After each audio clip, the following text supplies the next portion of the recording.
Ormai c'è questa: non denuncio, non avviso, dimmi cosa devo fare, dimmi come fare, quindi sta diventando un po' complesso. È per questo proprio che lunedì faremo un incontro al prefetto e vorremmo parlargli anche di questo. Il presidente di Furti in Corso lunedì alle 10:30 incontrerà il prefetto Angelo Sidoti, un faccia a faccia per consegnargli, spiega Demma, simbolicamente le chiavi dell'associazione e continuare quanto iniziato con il suo predecessore, la Ganà. Anche con lui facciamo un'idea di come poter dire ai comuni di adottare anche Furti in Corso come associazione. Quest'anno nessuna tregua nei furti, nemmeno durante il periodo natalizio come accadeva in passato, evidenzia ancora Demma che in questi giorni è stato sommerso dalle segnalazioni. Sono stati dei video dove c'erano delle persone totalmente a volto scoperto che sono andate 2 o 3 volte a visitare dei residence con una nonchalance tranquilla proprio per andare a vedere se c'erano telecamere o allarmi. Io continuavo a avere delle segnalazioni dalla mattina alla sera di movimenti sospetti, addirittura mi giravano anche dei video di questi ladri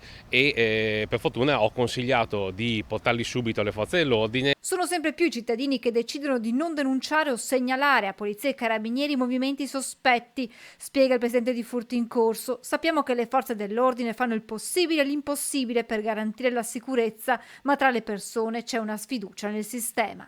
Abbiamo un problema delle famose leggi, quindi non c'è pena, non c'è certezza della pena, c'è l'intasamento dei tribunali. Una sfiducia che rischia di sfociare in una giustizia fai da te. Lo vediamo nelle richieste di acquisto di armi di tutti i tipi, sia che siano giocattolo o no. Il problema è che come noi non sappiamo se stanno usando un giocattolo gli altri, anche loro non sanno se il nostro è un giocattolo, quindi si rischia di avere anche reazioni un po' importanti.